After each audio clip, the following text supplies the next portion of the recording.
I'm going to introduce Jenica Cornine. She is a physician assistant with our Children's Weight Management Clinic.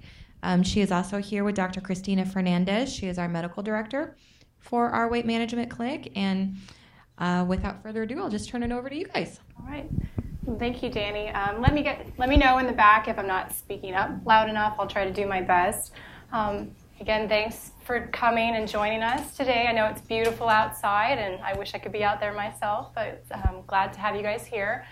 Today, we're going to be talking about obesity, childhood obesity prevention and management. So we will have a little bit of a session in the middle of this that is interactive for you guys, but again, save most of the questions for the end if you could, please, okay?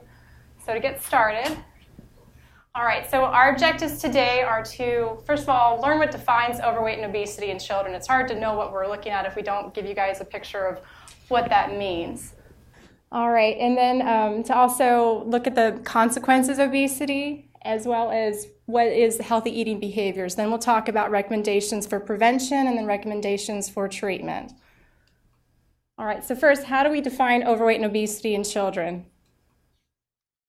You might be asking, what does it mean for my child to have a healthy weight? What does that look like? So what we first do when your child comes into a clinic is you look at their height, you look at their weight, and you see where they fall. These are the growth charts that we get from the CDC, and you can get them also at their website, www.cdc.gov. And on the top, let me show you with the mouse here. All right, Here we go. All right, so on the top we have stature, that's your height. On the bottom you have weight, and you track it along with their age. And we basically are looking for is to see if they follow an expected projection, making sure that they're tracking along various percentiles. And if they start going above and off and making their own curve, then we get a little concerned. But what does this mean in terms of health? We put those together in those numbers in height and weight, and we look at the BMIs. So when you think of BMI, you think of maybe on adults. Here you have these set numbers, ranges for underweight, normal or healthy weight, overweight, obese, and morbidly obese. But for the pediatrics, for the kids, we look at percentiles. Where do they fall along that graph? Are they in a range that they need to be? Are they growing as they should be appropriately? Or how are they crossing over and making their own curve, basically? So when we look at the charts and the BMIs, that's what we have here, boys on the left and girls on the right, you can see that I have highlighted in red those extremes. 95th percentile above is our obese, 5th percentile and below is underweight. And then we have that kind of cautionary area at the 85th percentile where it's considered above the 85th percentile to be overweight. But what does that mean in terms of their health? Again, just to look at it and to compare. So, but why do we care about it? What we know is, okay, so above the 85th percentile is overweight, above the 95th percentile is obese. Well, what does that mean in the terms of excessive weight gain? Why should that matter? Let's look at what we know. So what we know is that there was a study, the most recent one, in N. Haynes, where they looked at kids ages 2 to 19. And they realized when they looked at the study that more than a third of our kids are either overweight or obese. When they broke that down even more, they saw that about 17% are obese nationally. Of course, it varies state to state, region to region. More specifically, what they wanted to do is see, okay, how did that compare in the past? How have things changed? And results were a bit alarming.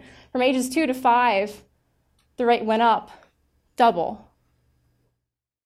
From ages 6 to 11, we tripled. And then from 12 to 19, it went up about 350%. All right, another way to look at it, because I like graphs and images, to kind of think about it in a different way, is if you look on to the left of the screen, you can see where they started out, and then you can see how the different age groups have increased over time. About in 2000 to 2003, we sort of reached a plateau phase, but what we know is that the level of obesity is even more extreme in the kids that we do see. What we know is that as they're obese as kids, as children and adults, they're becoming more, adolescents, they're becoming more obese as adults. But again, why does that matter? So we know what overweight is. We know what obese is for those definitions. We know how it's changed over time, but why does that make any difference? Why should we care about that? Why should we be concerned about it? Basically, what we know is that childhood obesity leads to multiple diseases. Some of them are immediate. Orthopedic problems, I can tell you, can lead to surgeries very quickly, depending upon if there's a lot of weight and stress to growth plates, causes them to shift and move. There's also other health conditions that we watch out for. But what we know is that adult diseases, so what we used to think that only happened to adults are now occurring in our kids. And so that's a cause for alarm. So here's a nice little graph, good breakdown. A lot to take in at once, but if you look at it, you can see you have the social effects. You have breathing issues, kidney issues, the GI tract, so your stomach and the colon, small intestines and all of that, the bones, endocrine, so you have diabetes, you have early onset of puberty, cardiovascular system, here's all of your heart disease risk factors as well, and then even up into neurological. For example, this can lead to blindness. So what we know is that the biggest concern for our children are cardiovascular risks. So cardiovascular diseases of the heart and blood vessels. Those risk factors are high blood pressure, high cholesterol, abnormal blood sugar control, or glucose. So it's your pre-diabetes or your diabetes, basically. And what we know is that when they looked at, in the same study that we talked about at the beginning, they looked at a sample of 5 to 17-year-olds. 70% of them had at least one of those risk factors. And then 39, basically about 40%, had at least 2 or more of those risk factors. So again, I like different graphs to kind of think about it. Let's look at a group of 100 obese children, just kind of put it in perspective. 70% had at least either high blood pressure, high cholesterol, or abnormal blood sugar control. At least 40% had, again, 2 of these or more. High blood pressure and high cholesterol and or abnormal blood sugar control. So these are definitely some causes to be alarmed. We know what the definition is, we know how it's changed over time, and now we know what the consequences are. Oh, excuse me. So basically, I don't know if Dr. Fernandez, if you had anything else you wanted to add, but these are some of the things that we screen for in our clinic as well, and I know that pediatricians are also screening for in just their general practice. Yeah, one of the things that we want to point it here is like we see patients that, for example, they are 4 years old and they already have breathing problems and they have to use a machine to breathe overnight. We have 9-year-old kids with diabetes already. We have kids that they cannot move or do exercise properly because they have chronic bone pain, and if you do an x-ray, there are already some abnormalities in the bones. And there is a lot of issues that we see on these kids every day in our clinic, and actually in my regular practice clinic, because we have obesity. 33% of our patients are obese or overweight. It means that 1/3 of our patients that we're seeing every day in our clinic will have these problems. And that's why, we have to be aware of these issues, because we need to be looking for all these things. It's not, because he's fat, or I am a big bone guy, or there is so many issues behind that you don't see, but they are present.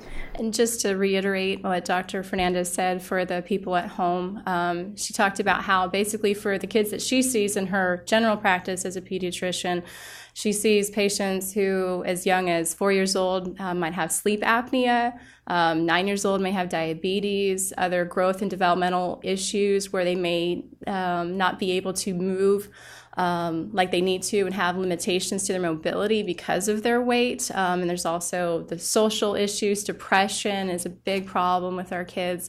And so these are all these things that we look out for and are concerned about, because ultimately it's our children are our future. All right, so it's a lot to take in. Just want to have a little bit of a brain break, so if you guys will put the stuff to the side. I know some of you just came in, but if you guys want to stand up for me, please, and just take a moment.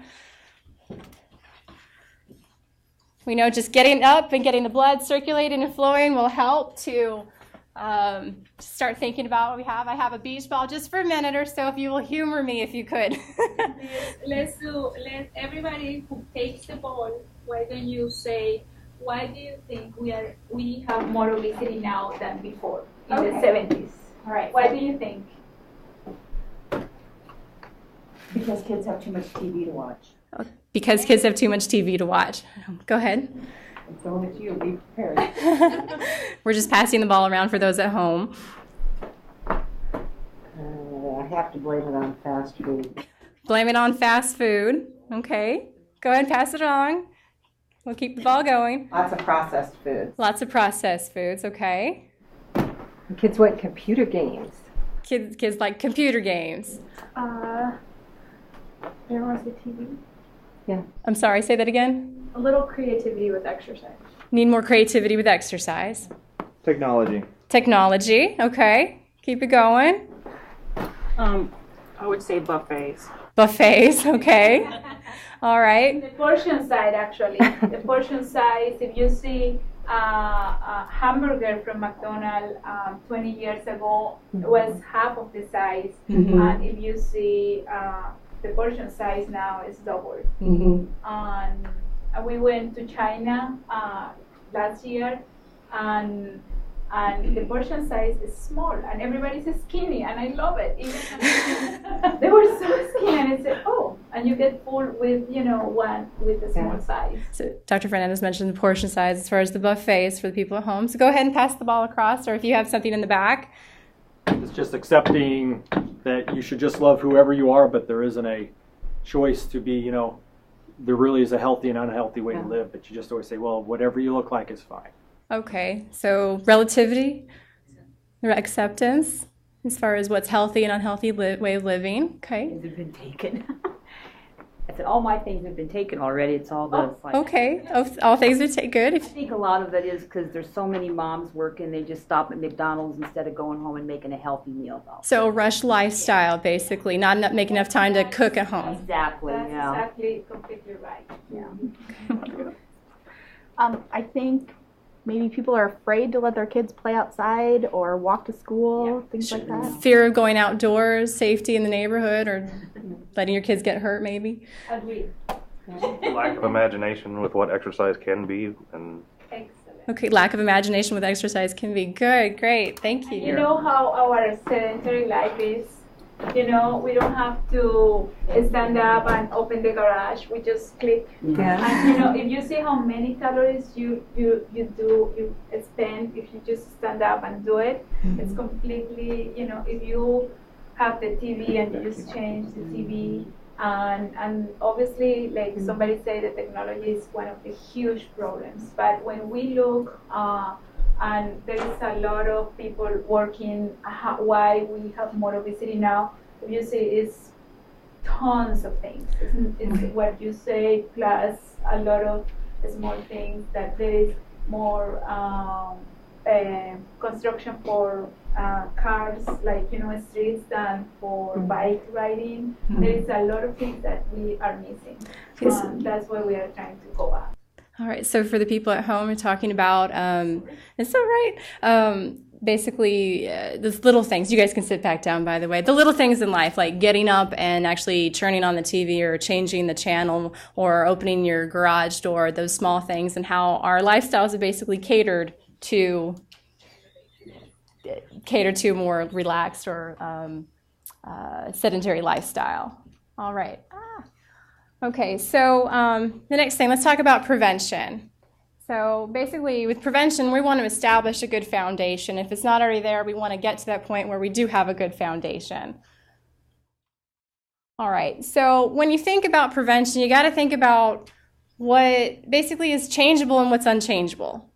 You know, if you know that you can't change your genetics, there's no worries sitting there and going, oh, mom and dad, thank you very much. I just now have this high cholesterol and my life is doomed. But what we know is that we can change some different factors to decrease our risk for those kind of problems and for our children as well. Okay. What we know is eating behaviors that we have, the level of nourishment or overnourishment rather, lack of exercise, lack of sleep actually is a big contributor. You know, if a person, for example, a child is getting less than 6 hours, even with less than 8 hours of sleep, we know that they're not going to be necessarily growing as much. They're going to have more stressed life, and they're not going to get the rest they need. And that leads to other issues, social issues, as well as actually eating behaviors. If there's a kid who has sleep apnea, for example, that causes air hunger, which actually in turn leads into eating more. It's an interesting correlation, but we know that that exists, and if you can control the sleep apnea, you can control the excess consumption even more so. Okay, as well as life and stress. Someone worries themselves, you know, peer and family problems, low self-esteem. If you notice, there is a couple things, though, that I have in italics. So we have medical illnesses and medications that can be contributing, but then there's also stuff that's unchangeable because of medical illnesses and medications. If a person is not able to be as mobile as well, that can affect their ability, and they may not be able to change that. But we know that, for example, medical illnesses, asthma. I get a lot of parents in clinic who are afraid to let their kids be more active because they're worried about the asthma, but we know that if they become more active, you can improve the asthma symptoms. So it's sitting there and addressing what can we make a difference. All right, okay. Now, so the biggest point going into this is we want to talk about healthy versus unhealthy eating behaviors. If we know that we have areas that we can change, we're going to focus on what I talked about before, overnourishment, unhealthy eating behaviors, and lack of exercise. Okay. Divisions of responsibility in feeding. Has anyone ever heard of a nutritionist, Ellen Satter? Okay. Before I came to clinic, honestly, I hadn't either. That's not something that I had been trained in, but she is attributed for developing these theories about behavior, her over 30 years of experience. I would encourage you, first of all, to also go to her website. She has tons of resources, more than we could ever cover in the time that we have here. So what we have for the divisions of feeding, responsibility in feeding, for infants, parents are responsible for what is given, and the child is responsible for how much. This makes a lot of sense, right? Mom decides if she's going to breastfeed, formula feed, whatever that decision is, that she does, and then that child will say, I'm hungry, cry, cry, cry, I'm tired, cry, cry, cry, and then know when to stop. I mean, if you try to spoon feed a child and they're not wanting to have the food, they're going to turn their head and they're going to resist it, and everything gets everywhere and everyone's frustrated. But if you listen to those cues and you know that when they're done, everyone's happy, right? Somewhere there, though, when they transition from infancy into toddler and adolescence, we kind of lose this harmony that can occur. And what we know, and what her theory has, is that for toddlers through adolescence, parents are responsible for what, when, and where. Children are responsible for how much and whether. I'm just curious, is this a hard thing to kind of hear, think about, kind of causes some conflicts in what you may have grown up with? Parents have you sit at the table and eat your whole plate before you can leave. Okay, so I want you guys to think about these divisions of responsibility, because we're going to go into this a little bit more and kind of work through what this is ideally and then how that plays into some situations, okay? So I'm going to ask for some interaction involvement. Sorry for the people at home, but if you guys have any questions, please write them down and email them in with your evaluation. All right. So think about this. Again, parents are responsible for what, when, and where, and then the child is responsible for how much and whether or not to eat. All right, so scenario one. The only way I can get my kids to eat their lunch So if I have them sit down in front of the TV watching their favorite cartoons. Okay, what do you guys think about this? Anyone have anything that sticks out when we talked about those divisions of feeding that say this doesn't fit into that picture? Maybe let's talk about what mom is doing right. Any ideas? She's feeding them lunch, absolutely. Mom is caring about her child's nutrition or her children's nutrition. That is great. Yes? Based off the three things you said, where was one of them that the parents are responsible for. So in front of the kids, that's their choice where they want to eat, not the parents. Okay, so the kids are making the choice for where to eat. Mom or parents are kind of giving in to them taking control on that. Good, good. So we have where. Anything else? Okay, all right. Think about also the only way I can get them to eat. Children aren't making the decision as far as whether or not to eat. Mom wants the child to eat or the kids to eat, but then it becomes a forced situation. Gives in to where they pick and then they eat. What we know is that if, first of all, eating in front of the TV sets up a basically bad cycle where we associate TV watching and food. Okay, if I'm sitting down or if I'm going to the movies, I'm supposed to eat. I was raised like that too. We went to the movies, got a bag of popcorn. But we also know is not only is it a sedentary activity that they're doing sitting in front of the TV, but it's really also what messages they're getting by all the cartoons and all the commercials that they see. Go ahead.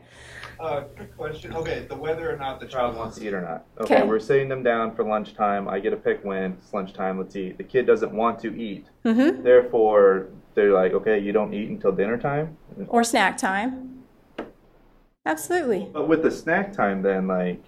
the idea is that you will, I don't know if this is working, but Check your the idea is that you will set up guidelines. You have to have breakfast. If they don't want to have breakfast, they have to wait until the next meal. And obviously, as a mom, you will get, oh my God, they're going to die. Obviously, that's what you think. And then you will give them a milk or you will give them a juice, but that's not what you have to do.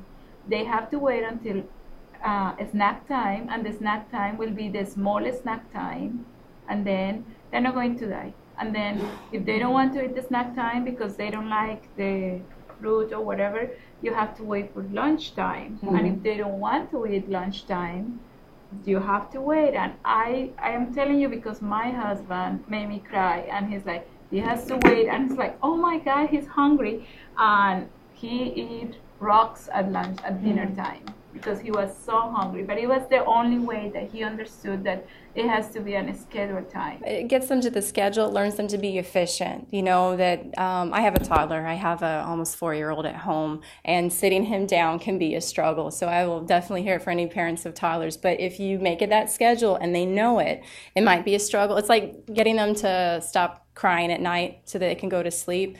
The first little bit's going to be harder. It's harder for the parents than it is for the kids, but it gets easier with time to where they know that they can't push it, that's the designated activity for that time, and they can make a choice. And then basically they're making the choice, and you're letting them say, I'm giving you food, you can choose to eat it or not. And something that you can play a little bit is to ask them for two choices. Do you want this cereal or this other cereal? It means that you are giving them a little bit of power, but it's under your control. And they can decide, okay, I want this one. It means that they are choosing something and they are kind of winning the battle, but you are making the rules. And that's something that people do when there are very difficult toddlers. All right. Okay, scenario 2. My child will only eat if I sit there and watch him. He is not allowed to leave the table until he has cleaned his plate. Thoughts about this one? Go ahead. You're making your child overeat. Making your child overeat. Yeah. Okay. Because they may not be hungry for it. They may not be hungry. Okay. Anything else? And I'm not going to sit there and watch them eat. Food battles. Food should not be an unpleasant experience. It should be an enjoyable experience. And if they have trouble, if it becomes a battle where you sit them and make them eat, for example, like having that structure. You get them to sit down and they won't let them leave. It becomes this is a very bad thing to do. I don't want to be a part of it. And it kind of reinforces the behavior, again, of that fighting. No, I'm not going to eat it. Yes, you are. And then it just can spiral down. Any other thoughts on this one? Okay. And sometimes for parents, to feed the child means love. And when you don't love, if you don't eat everything, it's because you don't get love. And that's sometimes that you have to be careful with that. If they're full, and don't push them to eat more. It allows them to listen to their own body cues, basically. We lose sense of it. The child as an infant can go, I'm full. I don't want this anymore. I've had enough. But somewhere in this, we have this need of wanting them to eat more because we care about them, because we love our kid. We don't want them to starve. But then by doing that, it reinforces them not to listen to their own body cues and to know when to stop.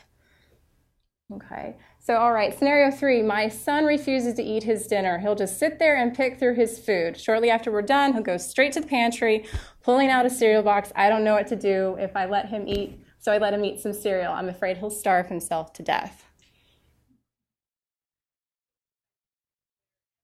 So the kids become taking on the parent roles, and the parent's letting them, right? Okay. So the kid's hungry, obviously.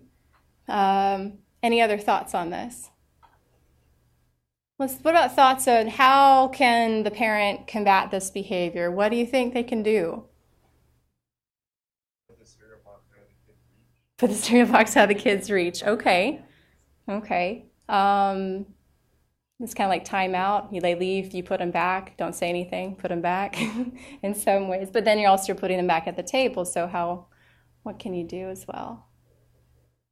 All right. You go off with the same scenario, like, okay, if you don't want to eat, that's fine, but you're not going to eat anything else. There you go. So if that's your choice not to eat, but that's it. In my house, we say kitchen's closed. My son will check. That's what we say. And actually, you guys, this is me a few years ago. This is what my son would do, and it drove me crazy. I was like, how do I get him to eat? He is so picky. He will not eat it. He will go straight to the pantry. I don't know what to do. And just thinking about it, offer the same food again, cover it up, and if he comes back in a little bit, says he's hungry, this is what you can eat. After a while, he got it. It took a little bit, and it was hard. But you know what? It took a few times for him going to bed hungry. He woke up and he ate breakfast the next morning, but it helped. All right, scenario 4. My daughter refuses to eat her dinner with the rest of the family. She'll dish out her own food, go to her room, and close the door. I don't know what to do. Her dad usually goes to the couch and eats in front with the TV on. I find myself in the kitchen alone most of the time.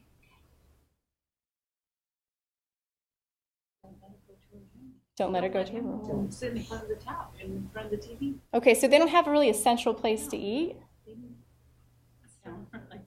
Or structure, basically. Okay, any other thoughts on this one? They need to eat as a family. Eat as a family. Yeah. Family time. Time to catch up on their day, and the parents need to model healthy eating behaviors for the children. Absolutely. So eat as a family, modeling healthy eating behaviors for the kids. Any other thoughts? I don't think it's very sanitary to eat in your bedroom. Not sanitary to eat in the bedroom. Oh, but they do it. And they hide wrappers too, and all kinds of things. So central location for this would be really important. At the end, it's mom and dad have got to make the choice as far as setting the limits. So the kids taking over parents' division and their responsibilities and decided on their own. Okay. Behind all this, what was the biggest issue for this family? They didn't clean off their table. They had a table, but they wouldn't clean it off.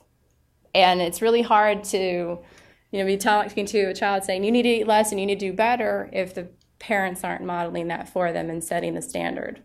Okay? So everything trickles down.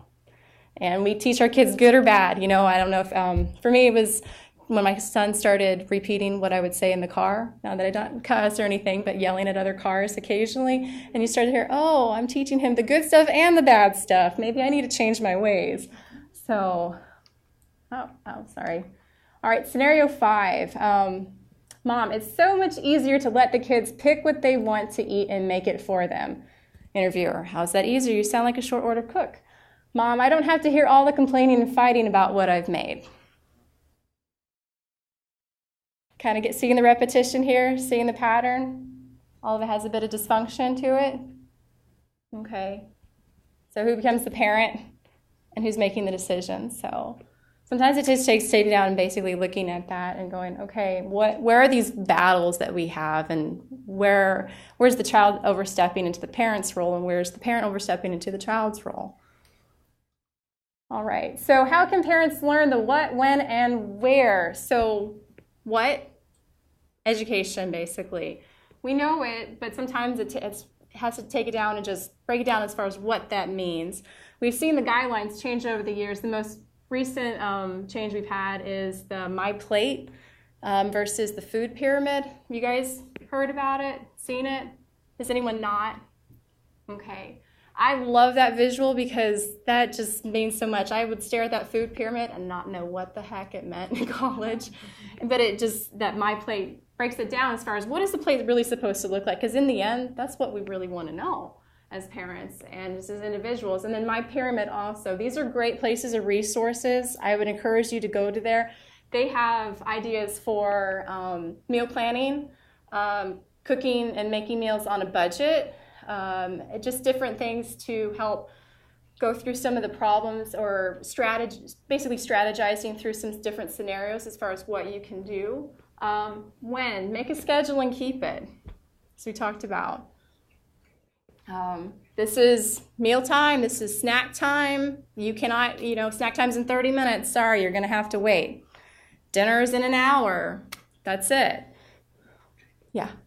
And then around the table with the TV off. Thank you. And try to keep eating out to a minimum. And that's where the what comes into play also, because we can't not go on a vacation or go on a road trip. We're going to have to encounter those places where fast food is available and how to make good choices. So what's the best choice that we can make for ourselves and for our children? All right, so nutritional recommendations. My plate, it's pretty. You can see that half the plate is fruits and vegetables. How does a different change? We always thought that half the plate was our entree. At least that's what I grew up with in my family. And then you also see that it goes beyond the plate. It has the dairy incorporated in it. So it's just not what the plate looks like, but making sure that that dairy is a part of it. Real important for our kids, for their bone strength. All right. Okay.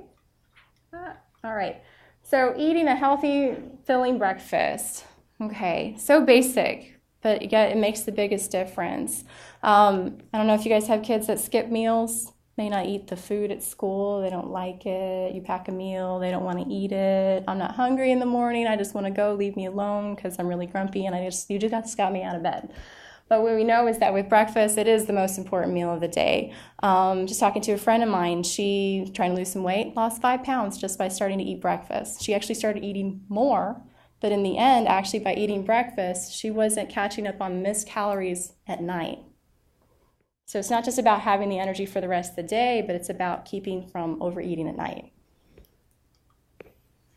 Water intake and reduce sweetened beverages. Drinking more water. Cutting back. A lot of calories consumed. If you look at, I would challenge you to basically go home, take your cups that you have, and find out actually how much in a measuring cup can it fill. And then you'll have a better idea as far as how much they're getting and if you're having the good right amount of portions. Smaller bowls, plates, cups, and silverware, as Dr. Fernandez was mentioning, portion size has changed, but also our serving platters have changed. If you look at 20 years ago, they've doubled. We have a handout for you guys at the end of it. For the people at home, we'll have that sent to you also. It'll show you how those serving sizes have changed over the past 20 years. It's pretty drastic. All right. Half plates of fruit and veggies, as we talked about. Do not be a short order chef. Everyone eats the same meal. The child can then choose whether they will or will not eat.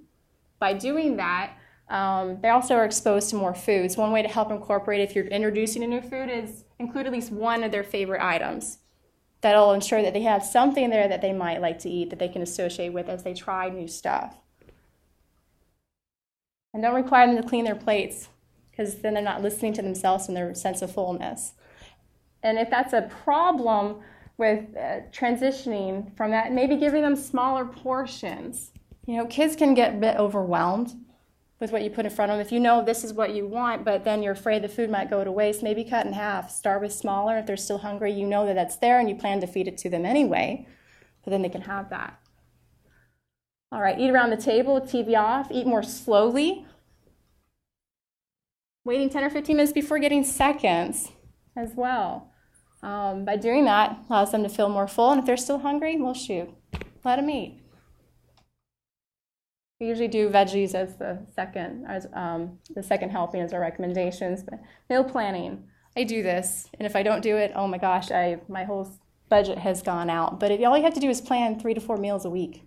If you think about it, if you make extra, you can freeze it, you can save it, and you can have home-cooked meals. My crock pot is my best friend, but you know, there's some great resources out there as well, and free and available online from those websites. Don't use food as reward or punishment. Just think about that. It makes sense in concept, but when you have a screaming kid, it's really hard not to give in. Okay, but also the punishment is if you don't do this, you can't have that.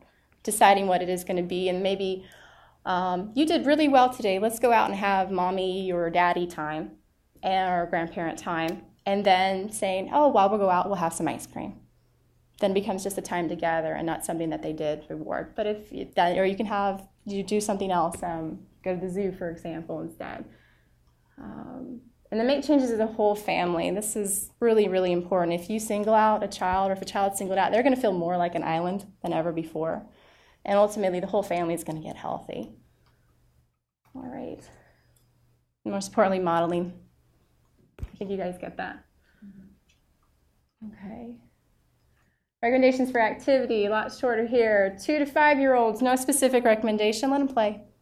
As long as it's a safe environment where you can have them in view and close, and let them play. For the 6 to 17-year-olds, 60 minutes or more a day, or more. Not up to 60 minutes, push it over. We have different kind of recommendations for activity, whether it be vigorous intensity, whether you have muscle strengthening, bone strengthening as well, and then allowing it just to have variety. So it doesn't always take a kid to go out on a football team, basketball team. This can be just fun playing around in the neighborhood, doing stuff as a family together, going for a walk, walking the dogs. They want to be more adults, let them walk the dog. So what do those look like? What's the difference? Commonly in our clinic, we see that parents think their kids are being active, but they're not as active as they realize. So just comparing what's moderate versus vigorous. And what does that mean? Any questions about that? Sorry, I'll leave the questions for the end. I have to remember this. Okay. All right, so treatment. Treatment for our children, it's not the same for everyone. For our younger kids, it might be more appropriate for them in our clinic to not gain any weight. It's not that we want them to lose weight, because they actually might be undernourished, but that they actually gain weight. That they continue to maintain their weight, which will improve their BMI. If they're not gaining weight, but they're growing, their BMI is going to go down. Okay? For our older kids, it might be losing weight. It all is different. So what we have at the HEROES program at Children's is a weight management clinic. To qualify, a child has to be referred by a physician and have qualification. They have to have a BMI greater than the 85th percentile with a weight-related illness, or BMI above the 95th percentile, regardless of any other weight-related illnesses. And attend a parent informational meeting, which information gets out after the referral. What we offer is we see our kids through a 6-month program, but then we also see them afterwards. Sometimes our families are not able to enroll, and so we just follow them in clinic. And sometimes they're able to come in and start right off in their program. We do fitness classes, we do education classes with them as well over that period of time. And what we know, though, is that 6 months is typically not long enough. This is a lifetime issue, and it's going to be something that they're going to have to focus on, and families may not be able to make all the changes in 6 months. Most of us can't, right? But if I have a kid who's 8 years old and 200 pounds, he's probably going to take 3 or 4 years. And so we will continue to follow those families as long as needed. Who we have in our clinic, There's Dr. Fernandez, there's myself. We have great nurses, dietitian, exercise specialist, social worker, and psychologist as part of our team. Our philosophy is basically taking all that we talked about as far as prevention and actually putting it into practice, helping families to incorporate those changes. We are family-centered. We have kids who work out here up outside of our glow actually, and sometimes they have 5 family members that come with them. So it gets pretty busy and very loud, but lots of fun. Our treatment is very unique to our kids. You have to be, because not all of them are able to do the same things. Not all of them are facing the same issues. Disease and health risk reduction, and small changes based on motivation. All those things that we talked about for prevention, all the things as far as the nutritional recommendations, the activity recommendations, that's a lot if you tried to do all of those at one time. Sometimes it just takes pick 1 or 2 things that you can work on. Drink more water and eat breakfast. And that's all we're going to focus on for now. Because if you try to make too many changes, it feels like if you can't do it, they feel like they're a failure, they don't want to come back, and then you're back to a bad cycle again. So, intuitive eating, there's a book that I have at the end of the slides that we recommend. It's called Intuitive Eating. This is basically about listening to the body. When you're hungry, when you're full, honoring those cues and respecting yourself and how you eat and your behavior. And so we work with our children and their families to do that, and also working towards those divisions of responsibility. And then making those changes that they can sustain for now and into the future. So what results do we have? This kid here, when he came into clinic, was at A. So you can see, this is a BMI chart. You can see where he was at the 90th percentile right here, and then he just went whoosh right off of it. He created his own curve. And then when he started here, this was his first assessment. Through just making those small changes, basically this individual stopped drinking soda, had maybe some diet, and slowly weaned off of that. Not only did they lose weight, just a little bit of weight actually. This was, I think, maybe 8 to 12 pounds. I have to go back and look over a 6-month period, which was appropriate for him. But also he stopped having migraines, stopped having constipation issues as well, drinking more water, eating more veggies, and he dropped down. After the program, it was, then challenging him to go and continue doing what they learned through our program and then following him throughout as well. So we do have results, but it does take the whole family from the parents down to the kids. And I have tons more of these as we're doing research right now to try to pull all of our data together. We've been around for a little over 2 years now.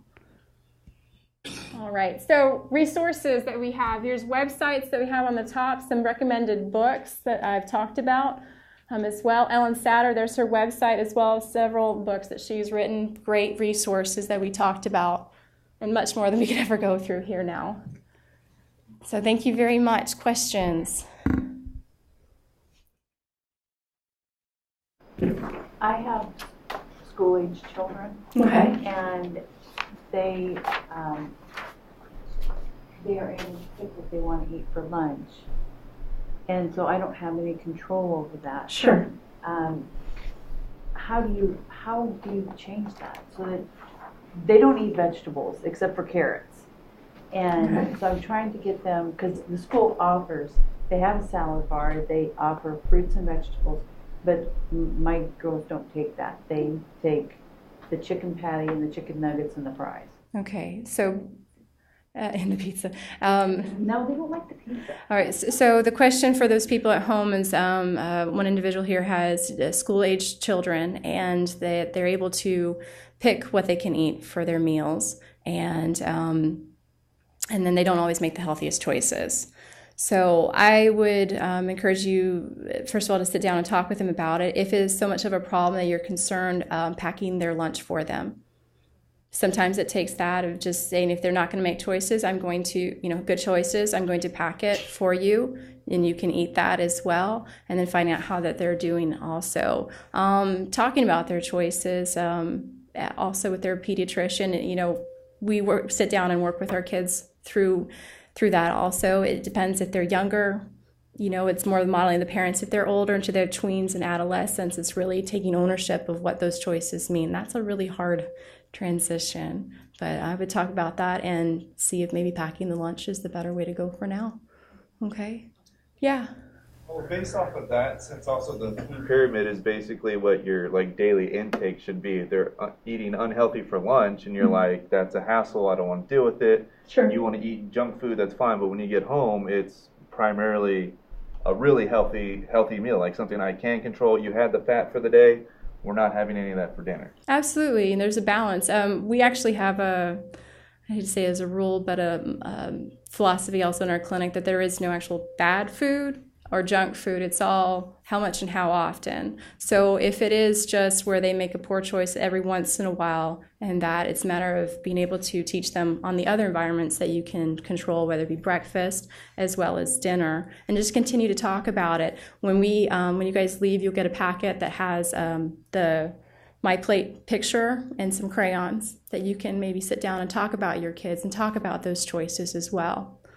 So, but that's a good point. There's some environments that you can't control, and so it's just teaching them on the other times that you can, and then learning to trust your child that over time, maybe not immediately, but they're gonna pick up on it. And also, wouldn't that reinforce well, this is what healthy mommy and daddy is doing it because we're eating the same thing that you're eating, and this is the healthy choice. And I don't know, over time, would it reinforce them to maybe make better choices over lunch? I would say that teaching them by sorry for the people at home, by making sure I restate your question so that people who can't hear you can understand. Basically, by making those choices and modeling those on the other environments, will that teach them at home over time? I believe it will. In the end, they do have to make choices for themselves. I would encourage you, for the parents to engage in those conversations with your kids. Make it a positive thing as much as you can, as opposed to a very negative mom or dad is nagging me again about this, but what you're doing and why you're doing it. And if you're really concerned as far as if there's anything going on now, bringing in the pediatrician to also talk about it. And with older kids, something that I do in my clinic a lot is to teach them the 1, 2, 3, 4, 5. I don't know if you are familiar with that, but it's 1 is 1 hour of exercise, 2 is 2 hours of TV, no more than 2 hours of TV, counting games. 3 is 3 glasses of dairy or milk. 4 is the 4 glasses of water, and 5 is 5 veggies and fruits. And that's what we try to play is how many are you going to eat at school that you are going to fill it out, those 5 fruits and veggies that you have to do. And if you like only carrots, it will be 1 part of your 5 portions, and I say take 2 of those portions or take 1 of those portions. Means that we have only to fill it out at home, the breakfast and dinner, with the rest of the things that you can play with, and we empower the kids to do that. It's your choice, it's your decision, and actually they do pretty good. When you empower them, it really works. It's one of the things that we also, a tool that we use in our clinic, and I've actually used it at home even with my own son, is like a chart for the days of the week and the things that they might need to work on. Like I said, 1 or 2 things, no more than 3, and say, okay, our goal is that you're going to drink more water, you're going to drink more milk, or you're going to have breakfast. So they may not get it every single day, but what they do get it, you could do a sticker or something on there, and they see that, it's visual, you could put it on the refrigerator at home. And then when they complete so much, maybe after a week, some kind of surprise. Maybe you get I'll take you to this particular park that you want to go to, or we can go out as an outing to the zoo. Something they wanted to do that's not a food reward and that's not a big monetary thing that you can't keep up with. So, and then that's a good way to incorporate it, and it becomes their choice as well, where they go home and say, okay, well, I didn't do so well, but I still have the rest of the week that I can make up for it because I know in the end it's going to get better, and maybe I'll get a prize out of it. It's a good motivator. Okay, other questions? Some good questions, you guys. I'm really proud of you guys. Thank you. Even though we have a small group in here, I appreciate the interaction. It makes being up here in the front a little more exciting. So anything else? All right. Well, thank you so much for coming. I know that they have some gift bags or some bags for you guys to go out with some additional tools. And the garbages will be outside. And if you have any questions that you want to talk to me or Dr. Fernandez afterwards, we'll be here also. Okay. Thank you. Thank you at home as well.